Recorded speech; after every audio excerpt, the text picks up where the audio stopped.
Good morning, everyone. It's January the 16th, 2025. Today I'm going to talk a little bit about the safer supplies. I'm going to put up a video again after this one that I'm doing right now again.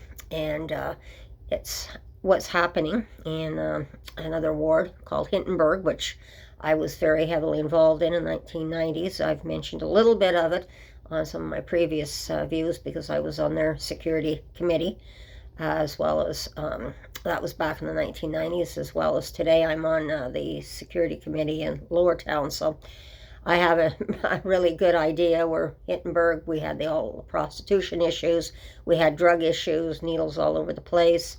We were responsible because we helped set up the John School. We helped the John Sweeps as well. So I have some background to this, and you'll hear the counselor talking. You'll hear Cheryl. She was the head of our security committee back in the 1990s when I was there, and into the early 2000s. And so it's very good. We're getting different perspectives. One of the things I can tell you with the Ottawa Inner Health that we've been dealing with down here, they're in our area, and this is why when the police came in and put their hub in the Rideau Center there, that as the police chief explained, they're working on a 3-year program, and part of it was to get the community all together, all of us, and try and work on different methods and ways of helping people, so we were not doing it separate. Now, this particular clinic, I'm not aware of this, but apparently according to the video, it apparently came in September of last year and is working independently and does not want to seem to answer questions. But Cheryl is correct.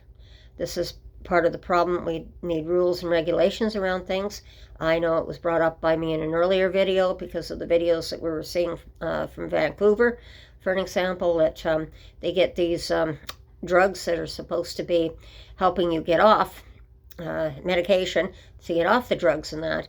And in fact, they're actually going out and selling them so that they can get more money to get their drugs as well. So something has to be definitely done about this. I understand, and this is one of the reasons why a lot of the wards are pushing back against having the services in their ward, or the shelters in their wards, because it's not regulated. And I think Cheryl brought up a really good point. We have to find a way of regulating things so that it's much better for not only those who are taking the drugs and need the help, but the community as well.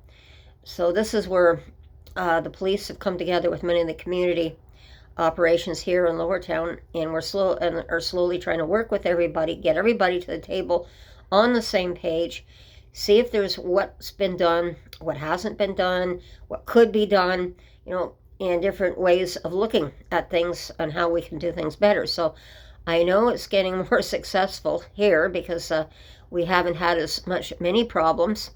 There's been fewer calls into the police as well because it's gone down some.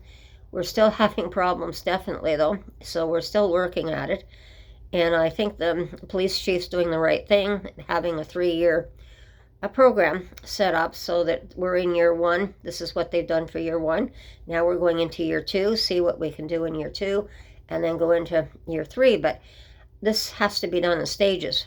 And unfortunately, it's a crisis. We all know what this crisis is, but it's something that's not going to happen overnight. So I just wanted to bring this up, and I want people to see this particular video that's very good on what's going on there.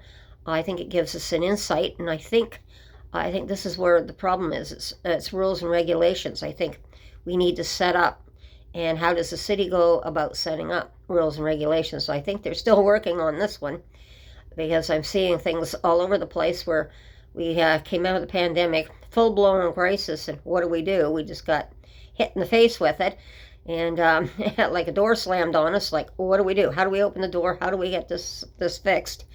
So it's multi-prong programs that have to be put up and in place.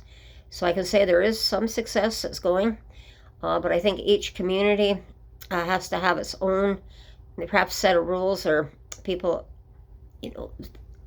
an umbrella of rules as well. Something that the city can respond to, as well as the community has an outlet to respond if things going wrong, rather than having to go door to door, as Cheryl is. And this is where we used to do that too, go door to door to talk to the residents. I recall that, being there.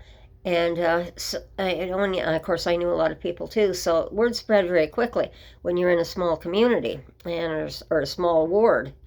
And so we really need to work with each other, and that's where I keep coming up with a shared leadership. So we have to have some kind of an umbrella approach underneath the city, where that these places are absolutely responsible for themselves.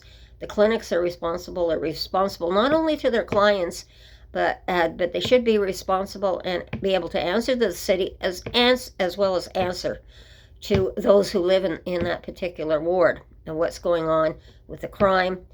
There's got to be some way of stopping it. I think one method is perhaps these people who are selling the drugs that are just get them off at the drugstore. Literally, I think there must be a market for these drugs, so that's why they're selling them. And I'm pretty sure they're going back to the dealer. They're selling these drugs most likely back to a dealer so that he can get money off those drugs as well. So it's got to be stopped. But it's a multi-pronged situation that we're in. But I think one way of dealing with that particular problem is, okay, if you're selling those drugs, you're in care as in such we are talking about here. I think it should be mandatory, one thing, because, that you have your blood tested and to see what drugs are in your system, so that they know if you're actually taking the drugs you're supposed to be taking or just what your levels are. And I think that should be mandatory, say even once a week, get your blood tested. I think that would be of help, so that they know who is involved not doing what they're supposed to be doing. And at that point, there's so many people that would want to be off drugs, you kick them out of the program, perhaps. You may have got so far, but they've got to learn that they've got to follow rules and regulations. And that's one of the biggest things I found about the homeless and the drugs. They want to do whatever they can. They don't want to follow rules and regulations. So we have to find some way of enforcing rules and regulations on them as well.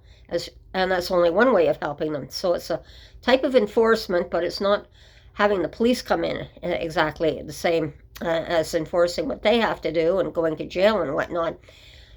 We have to look at different ways, and I think this is where the community is important, where we can come together, where we at the table, and we can just throw out ideas to see what we can come up with.